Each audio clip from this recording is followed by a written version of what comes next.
All right, Shalom, Akim.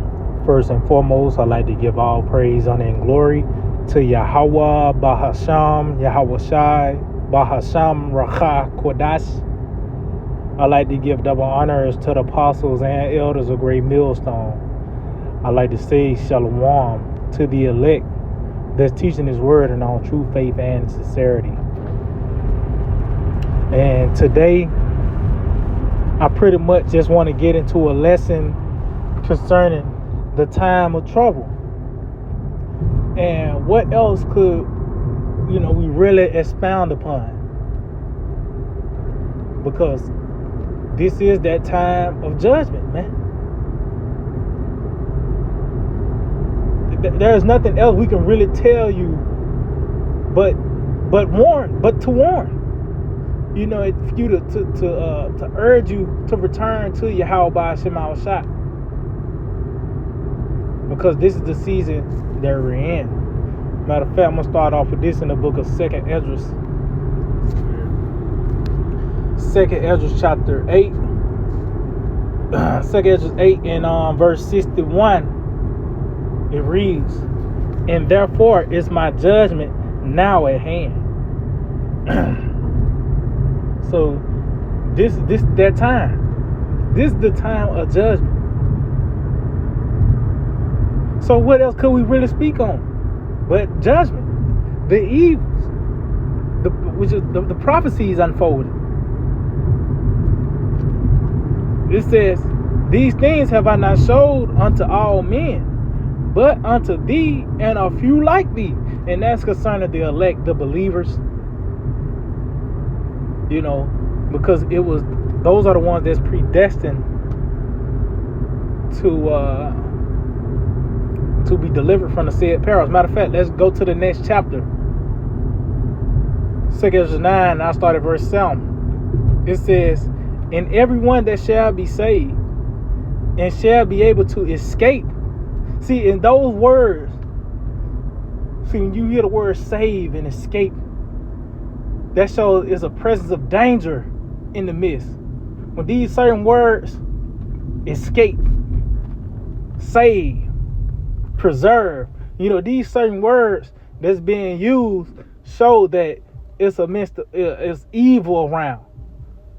It is a judgment. Death. That's why you have the word saved, escape. Because that's the time that's the time that's what you're gonna desire. You're gonna desire to escape. You're gonna desire to be saved, to eat, and live life.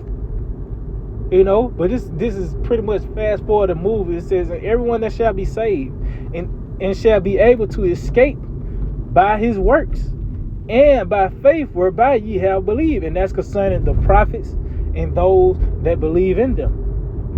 When you read Ezekiel 33, it talks about that trumpet being blown, and whosoever hearken unto it shall deliver your soul, man. It says, "shall be preserved from the said perils." See?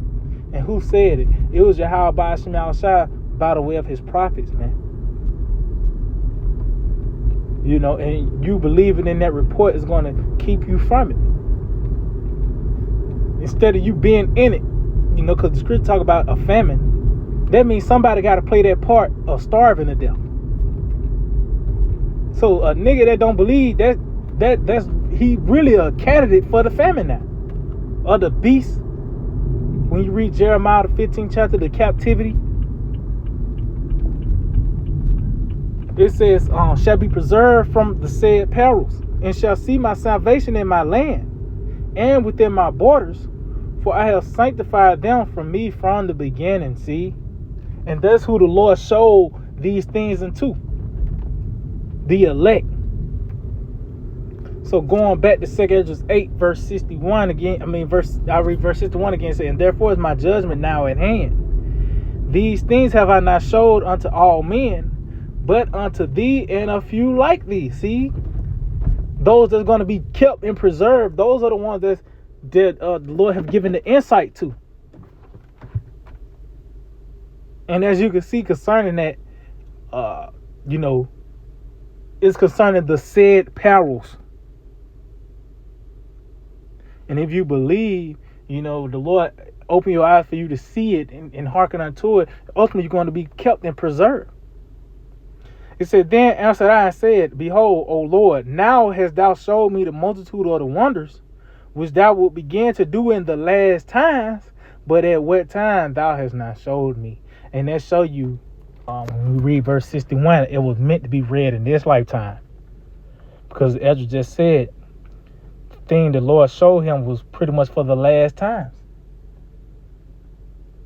So how fitting we reading this now, because it was meant for this to happen now, for this to be read now, because it is a time of judgment. And as I mentioned earlier concerning Noah, what like really, what else could Noah tell you, man? What else could he really tell you? But you was gonna die. Now let's get that. The book of 2 Peter chapter 2 verse 5, it reads, and spare not the old world, but save Noah the eighth person, a preacher of righteousness, bringing in the flood upon the world of the ungodly. See, he said he was a preacher of righteousness. So it was abundance of wickedness, and the only way things were going to be made right was that judgment to happen. I think it was Hebrews. I want it. Hebrews 11 in verse 7, it reads, by faith Noah, being warned of the Most High of things not seen as yet. And what was that? The flood, man. That flood was that thing that was seen, was given unto Noah. And Noah expounded that unto the people. What else could he really tell you? Because even within those instructions, when the Lord gave Noah the blueprints to the ark concerning the certain gopher wood, the measurements, and when he got the blueprints, it was only fit for 8 people, Noah and his house. So that just narrowed down the message to you were gonna die, man.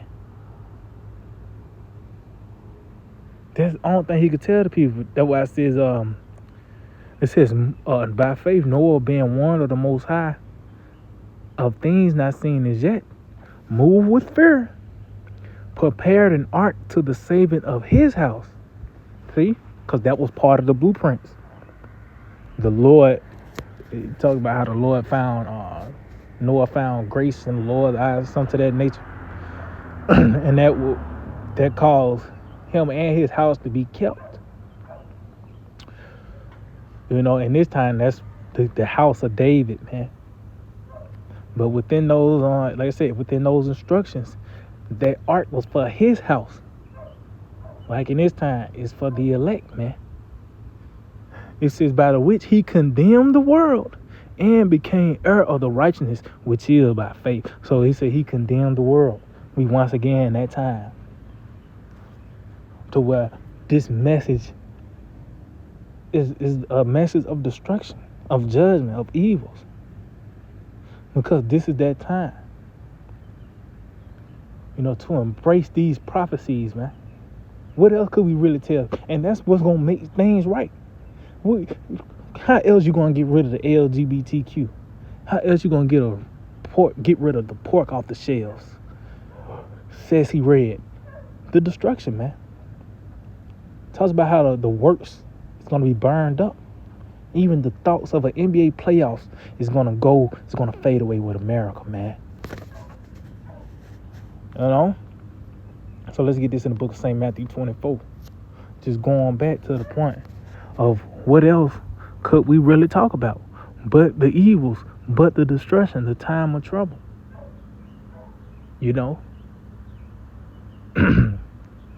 And I mentioned Noah because our Lord Yahweh Shai mentioned Noah. Let's get that.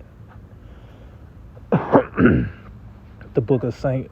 Matthew 24, verse 37 reads, but as in the days of Noah were, so shall also the coming of the Son of Man be.